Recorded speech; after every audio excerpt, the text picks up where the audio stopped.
Our first speaker will be Dr James Pollard. Now, we're very lucky to have James involved. James is an infectious diseases physician and clinical lead at Barwon Health and has led the hospital and the home service there since 2012.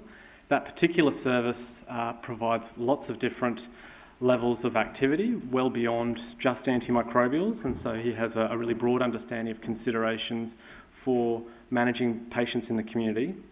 He has lots of other interests, including that of decentralised healthcare, outpatient antimicrobial therapy, of course, HIV medicine and infective hepatitis. He's been a member of the HITH Society of Australia Executive Council on board since 2013. So James is going to talk to us about outpatient parenteral antimicrobial therapy and hospital in the home and how it can help Australian patients. So we welcome James.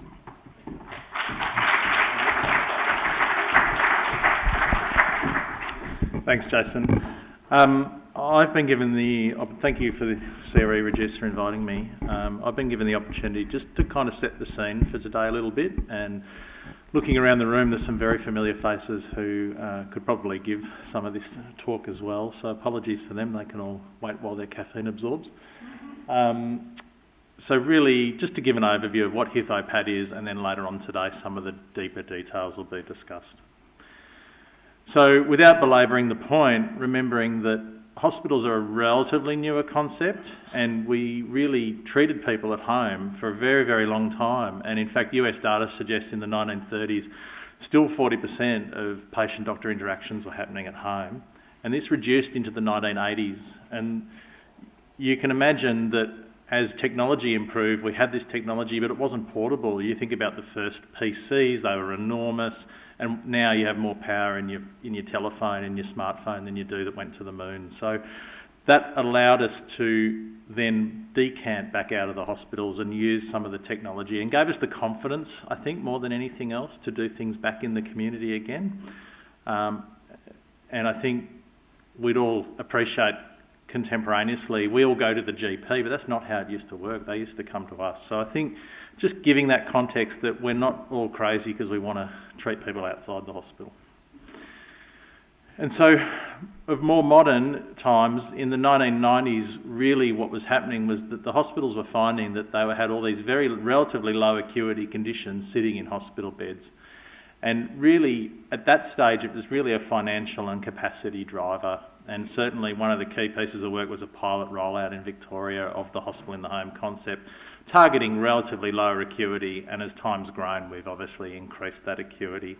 And it was so overwhelmingly successful that it really rapidly rolled out both around the state, the country, and indeed around the world. And there were other nebula, and I'm not saying Australia is the only place that did this. I'm conscious of our international speaker. They got on board relatively early as well, and it's been a very rapid rollout. And I think I'm talking about what is HITH and OPAT, and I think the definitions are important. And it actually took a long time for the various different departments of health to put a really strict definition on it. So this is one, the Victorian definition per se. So providing care at home that would otherwise be delivered to an admitted patient. And in Australia, that's really been the construct. That hospital in the home should be around substituting hospital bed care. And the other thing that's important, so they're classified as admitted patients, and the funding reflects that. They're an admitted patient of the health service. So they're in a virtual bed, if you like. And then subsequently, the other states have got on board. There's 3 there. I'm sure the other states have or don't have similar definitions, but effectively work to this model. Okay, so in New South Wales, the same key principles, a hospital substitution program. I really like in New South Wales that they do specifically spell out access is needs-based and available regardless of any other factors. So if you have a need for it, you can access it. They have in there about voluntary admission to HITH, so you can't be forced to be admitted to HITH, and that's certainly how practices run. And also importantly, meeting national healthcare standards. And unsurprisingly, South Australia and Queensland are much the same. The South Australians have taken a fairly simple definition. So they include children in their definition, but effectively the same. And in Queensland, somewhat similar. So providing care in their permanent or temporary residence, requiring clinical governance monitoring and or input that would otherwise require treatment in a traditional inpatient bed. So what you're seeing is very much in Australia focused on this is care that can't be done under existing community care. This is taking acute care out of hospitals. And to achieve that around the country, there are various models of care, and they've evolved over time, and they do to some extent flip and flop a little bit between each other. So some of the earlier services were nursing-led services where existing inpatient teams would refer to nursing staff that were essentially community-based, and they would set a treatment plan and then be responsible for their own follow-up. And that's great when the existing inpatient teams are well engaged and keen to be involved, but the challenge in that was that often they weren't driven to do that because it was just as easy for them to look after the patients in the bed. So in order to try and drag that out a bit, a lot of services have restructured to a more medical-led service where they have dedicated HITH clinicians to try and drag these lower acuity and increasingly higher acuity patients out of hospital, and to give the inpatient treating teams the confidence that the HITH service is a rigorous service that is well governed and well managed. And unfortunately, it's structured in a way so that it mimics the structure in the hospital. There's nothing wrong with and don't get me wrong, there's absolutely nothing wrong with a nursing-led service. There's some really high-quality nursing-led services. Unfortunately, there's a little bit of play the game to convince the inpatient clinicians, the bed-based clinicians, that it works well. There are a number of decentralised and contracted models. So, for example, at Barwon Health, we actually have coordinating nurses on site, but we have nurses in the community that are actually Barwon Health community nurses that we contract a lot of our care to. So essentially they drive around in their own geographic regions rather than returning back to our hospital each day. And that works well for us. There are other models where, so Royal Melbourne, the doctor drives out and sees nearly all of the patients every day, and they have a rota of doctors going around doing that. So there's a number of different models, and there are a number of services that run that back-to-base model. There are also privatised models, so where essentially private companies can be contracted to provide that care. So there's a number of ways to achieve what the end aim is, which is the care for the patient in the community. Self-OPAT was also very popular, but under some of the funding structures that's problematic within Australia. And so the concept of self-OPAT would be, in particular, relatively regular customers or long-term customers who, so I'm thinking cystic fibrosis or people having long durations of treatment with intravenous antibiotics, where the patient's taught to either administer their antibiotic, change over an elastomeric device, that sort of thing. And that model is actually very efficient in that once the patient is taught how to do it, they can be reviewed weekly, perhaps in a clinic, and really you don't have the intensity of nursing or medical support on a daily or second daily basis that you might elsewhere. The drawback in that, and certainly in Victoria, is that unless there's actually a nursing contact, that day is considered a leave day from your inpatient admission. So there are funding structures behind some of these practices. And that's something obviously that HITH Society and people are engaging with their various different departments about how that needs to move forward, and it's obviously a very long and laborious process. I think the other thing is that different services can offer different things. So there are some services that are absolutely maxed out offering daily service, and others can even get up to 3 times a day visit. So certainly in Geelong, in our catchments, we can do 3 times a day. Now it's not a true TDS if you're thinking antibiotic purity, I suppose, because on purist principles, because they're not 8 hours apart. We're not visiting at midnight and 8 a.m. and 4 p.m. It is 3 spread out through the day. So there are some challenges around that, but I would say for the majority of services, daily and BD is probably more achievable. And then obviously now everyone's really excited about the technology that I mentioned at the start, and remote monitoring is becoming increasingly popular. The challenge there has always been the financial cost and return on investment of that. And again, as the technology becomes cheaper, more user-friendly, there are certainly aspects around that. But there are issues around how you structure that. What's your response going to be? What are you going to do? And with this data that you're consuming, and that's an issue for the whole of healthcare. And so when I was thinking, well, why? What are we offering our patients? Why are we using HITH or OPAT? It really drills down to 3 things for me. So basically, their outcomes are the same or potentially even better. It's typically cheaper, although we probably need to move on from that as the pure driver, but it certainly is cheaper by and large. And the patients like it, there's no doubt. So if you drill it down and you want to say, these are the three key reasons to me.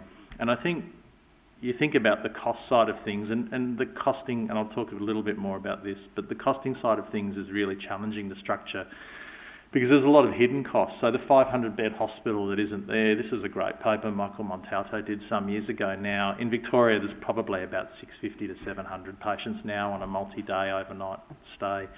That's a $1 billion building that hasn't had to be built. I mean, that's huge amounts of money. It funds a hell of a lot of HITH service, but there's no shiny building to cut the ribbon on and open up. So that creates its own political challenges in trying to drive and grow hospital in the home. So, I mean, again, some old papers, but just kind of setting the scene for some of the discussion later on today. We know that for some of our more routine cares that there are good clinical outcomes, and having these sorts of trials are really important. The only way to convince our bed-based specialists around using hospital in the home and having equivalency of outcome is to do this sort of research. And so a couple of the very early trials that were done, and you can see, so we were talking in the mid-90s when HITH was starting as a concept, and these came fairly shortly thereafter, 1998, showing that there were these equivalent methods of care. Again, we're going to hear today a lot more discussion about antibiotics, antibiotic stability, but I think in a lot of cases, HITH clinicians are very much pragmatists. If it works, great, and don't get too caught up in the fine details. We'll also be discussing the fine details today. Another nice paper was looking at outcomes, and this is a very useful paper to reassure bed-based clinicians that in fact people do well with hospital in the home. So meta-analysis of hospital in the home, Gideon Kaplan did this in 2012 with a number of others. Looking down, eventually 61 studies included after initially 1,500, so, standard sort of drilled down to relevance, probably a bit narrower than some. And looking, no difference in mortality, that's really important, okay? It suggests that we're selecting the right patients, and in fact, if anything, potentially we're erring on the side of better. It's, again, not, HITH people are pragmatists, not necessarily, if the statisticians in the audience, they'll go crazy with me saying that, but perhaps a trend that in fact, if anything, we're doing better, and that probably reflects the patients we're selecting. There will be a selection bias in who you choose to give hospital in the home to, and there should be. If you're predicting instability, then they should be staying in hospital. But I think that's very reassuring that our patients do well. And one of the early questions was whether readmission would change. Across all the meta-analyses, you can see, a very slight reduction perhaps in readmission rates. So again, we haven't punted them out to hospital in the home to bring them back to hospital later on. That hasn't occurred, so that's reassuring. So at least we're doing as well, if not better. And moving to cost, so 2011, a very significant paper done, again endorsed and funded by the Hospital in the Home Society, so for what that's worth. Deloitte Access Economics did this for them, and looking at the various different reviews and doing some modelling based on various different conditions, and you can see them listed there. So only really 2 of those infective, so for this audience, for what that's worth. But as a concept, really, and I'm sorry, project's okay. So really, they broke it down into 2, and this is, again, what I was mentioning earlier about some of the hidden cost things. So cost from a societal perspective and cost from a government perspective. So if you think, okay, so the government hasn't have to build a $1 billion building to treat these 500 patients. The patients are paying for their linen, their food, their cleaning, all these things that would otherwise be paid for in a hospital. So this was to try and encapsulate some of the costs behind that. So when they talk about societal perspective, that's what they mean. And you can see even allowing for as much of that as could be reasonably allowed for, pretty good results in terms of total difference. And when you take it out purely to the hospital costs and ignore some of that, substantially cheaper. So the governments love this. It's much cheaper on that data, okay? And again, the way your HITH service is structured, the number of visits you're trying to achieve will affect your end result at your local service. And And most local services can put together a per DM cost that it costs them to run their service, and even then they typically stack up substantially cheaper per day. The risk in cost with hospital in the home is duration, and we'll probably hear more about this later on, but don't turn a 3-day length of stay in a bed into a 7-day length of stay in hospital in the home just because it's easy and the patient's at home. You just keep sending the nurse out and it's going great. You need to be very careful that you don't do that, because that's where the costs end up evening out and becoming no better. So really important that timely discharge off hospital in the home also occurs, and certainly in the early days there were some issues around this, and certainly there is now a much better understanding of this. I've mentioned already some of that cost shifting that occurs, so just remember that the patient will incur other costs. Our model we run with patients coming back to our clinic for review. What do they all complain about? They complain probably what they complain about at all of your hospitals, which is the parking's horrendous and it's horrendously expensive. So you need to factor in some of these costs that you're shifting onto the patient, and certainly some of the states are moving their guidelines towards clearly defining that the patient should be no worse off for being treated on HITH. So if you're starting to incur them a whole lot of charges in travel in and out of your hospital, car parking, etc., they can actually turn around to your health service and say, you're not giving me equivalent care. So you need to be very careful about some of these issues. And so that's about that true equivalence. So you're not getting a second-rate treatment, you're getting an A-grade, A1 treatment. And then the other thing is you're going to set yourself up to incur a whole lot of extra costs that you wouldn't have otherwise if you turn community care into acute care. So again, it's that greyness of the overlap between, patient presents to ED with cellulitis, you can go home with tablet antibiotics, you need to have hospital in the home, you need to stay in hospital, and understanding that spectrum and not putting the patient who should be on tablets at home onto HITH because it's easy for them to do and it doesn't take up a bed and we'll just refer them on. So understanding that dynamic is actually reasonably important. So patient satisfaction, I suspect nearly all of the room have had exposure to HITH, and what the patients inevitably tell you is, it was great, I loved being at home, it was so much better, I could sleep, I could eat the food that I want. Measuring it in a validated way is actually relatively challenging because it's so subjective, and trying to structure a survey in a way that gives you statistically meaningful data is quite challenging.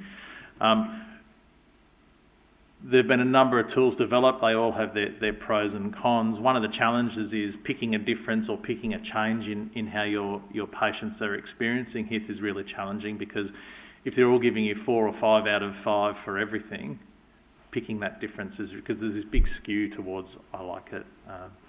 So a couple of papers. So Ian Campbell presented a great paper at the HITH Society conference a few years ago. He actually did a PhD project on it. And again, that same issue that it's skewed towards good, and therefore validating the tool was really challenging, but I'm sure he's happy to be contacted if people have questions for it.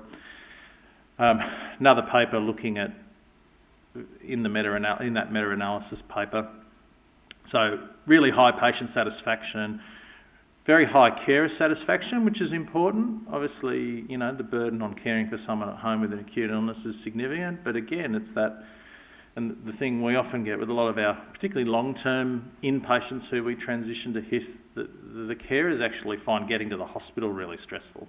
Again, same reasons. I've got to park, it's really difficult, the doctors are never there when I'm there, I get a new nursing staff every day and they don't know what's going on. So that same issues that the patients experience, the carers are experiencing. So you might think, okay, you've got an increased care burden physically at home, more cooking, cleaning, caring for whoever it is in your family or other that you're caring for, but in fact they're generally happier. And in fact, on the studies, it suggested, in fact, a lower carer burden. So I think, again, that's reassuring that this is really popular for people. They really do like it. And again, I'm preaching to the converted somewhat, but I think it's good to know there is some data behind that. So if it's so great, why are there not, 2,000 patients a night in Victoria on this? Well, it's harder with our existing work practices. So if I'm the surgical registrar and I just go around at 7:30 in the morning before I go to theatre, I know that I just go from bed to bed and my patients are all there and I don't have to think, I'm not accountable to my time.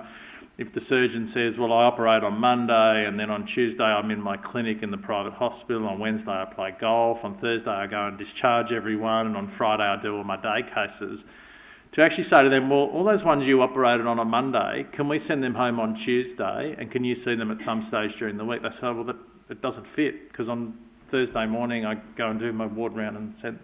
So you're actually asking clinicians to dramatically change and be much more accountable to time than they otherwise are. So it's that established entrenched work practice that you have to work really hard to get clinicians to engage to. There's probably a perception as well around low acuity leading to low interest. We certainly do seem to get referred things that, well, you just deal with it, I'm not interested. So there is a bit about that. I think it's happening less and less as the HITH services are demonstrating increased acuity and increased complexity. Perceived risk, so we want to take all your, let's argue, pneumonia home. Well, but what if they need oxygen overnight? What if they get short of breath? What do you do? So having really good escalation of care back to bed-based care is really important. I'll mention that in a moment. You've got to get really good at logistics, and again, that's a challenge for the rest of the organisation. Specialist nursing, only cancer nurses can look after cancer patients, only surgical nurses can look after surgical ones. Well, no, you break that down, you upskill the teams visiting at home, but there is still often a barrier around that. You still got to build it, you've got to buy cars, invest in staff, all that sort of stuff, but there's no shiny building to cut the ribbon on when you open it. So, and the bed-based models often don't apply.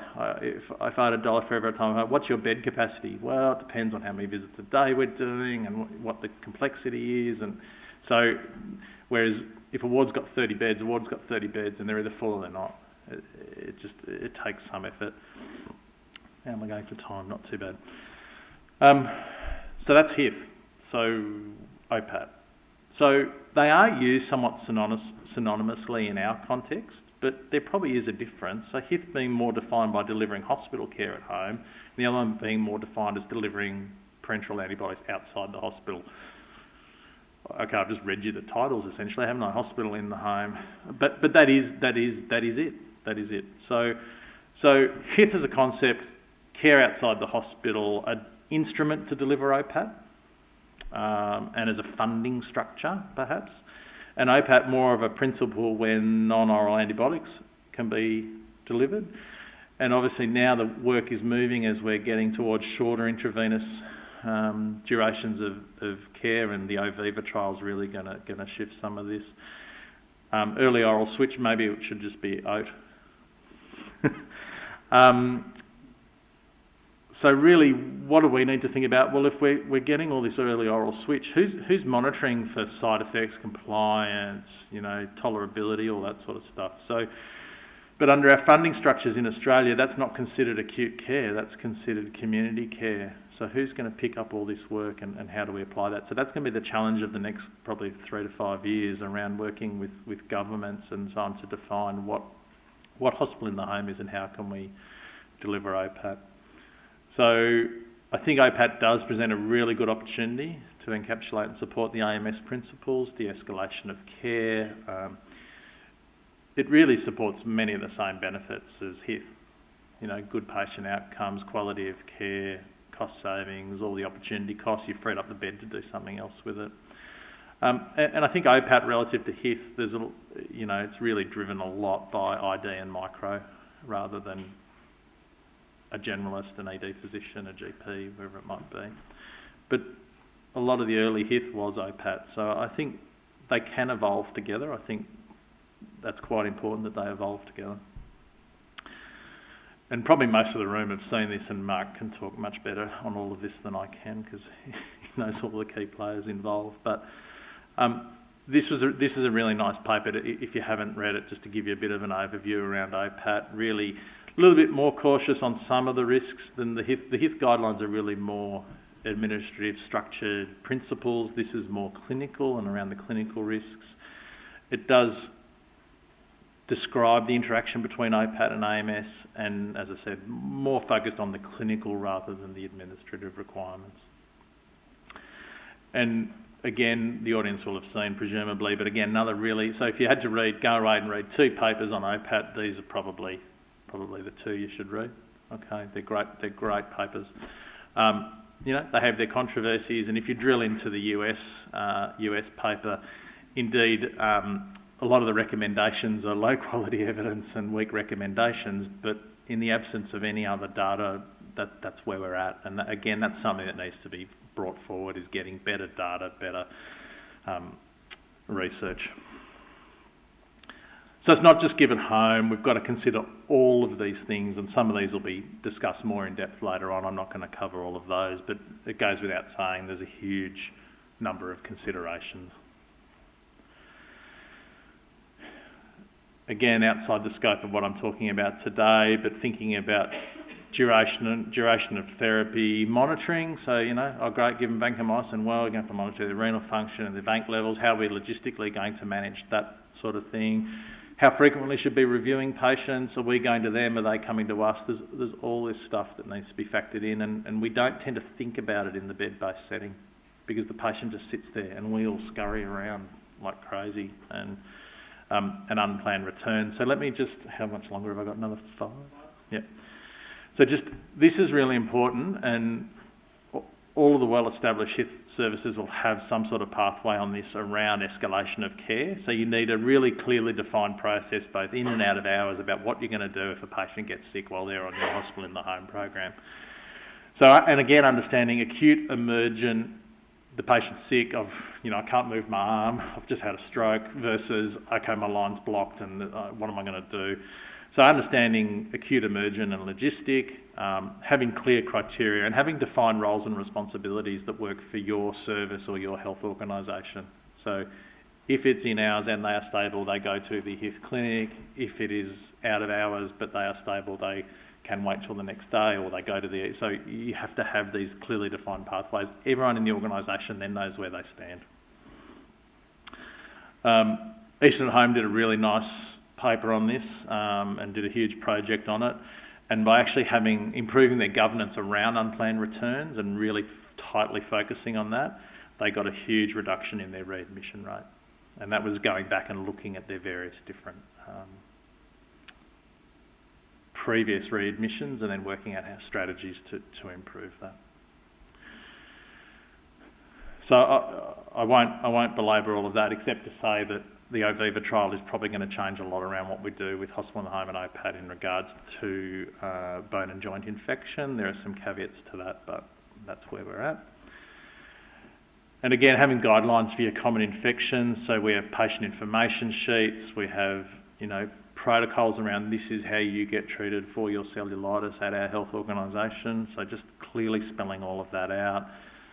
Complex infections, what ID involvement is required versus what just comes to hospital in the home. So don't worry about the detail, but just to say, you can see it's spelt out. These are the bits that need to happen. And I think this is something that HITH services do really well. They break down the elements of care really well, that when you go to often to bed-based care, it's not as well defined because everything just sits there and we just kind of do it and deal with issues as they arise, whereas you can't do that. The patient's not under your nose. You've got to be quite clear about what you're doing for them.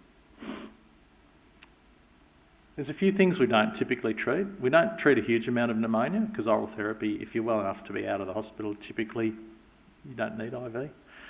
We don't do non-injectable TB, DOT. And where we don't have the right antibiotics or compatible antibiotics, relatively infrequent, but it goes to the controversies around meropenem and so on, which will be talked about at length later. And we shouldn't be using hospital in the home to deliver an IV antibiotic where there's a good oral option, and it takes significant ID micro-governance to ensure that that's the case. So basically, HITH or OPAT, the broad OPAT principles can apply to a wide range of non-infective conditions as well. You need to adapt your local structures to your local needs. The patients love it. Okay, again, preaching to the converted. But measuring it's hard, and so you need to think about how you're going to demonstrate the patient preference, and you've got to have clear escalation pathways. So hopefully that's kind of set the scene for some of the discussion for later today. A very brief, broad, all-encompassing overview, but thanks for your attention.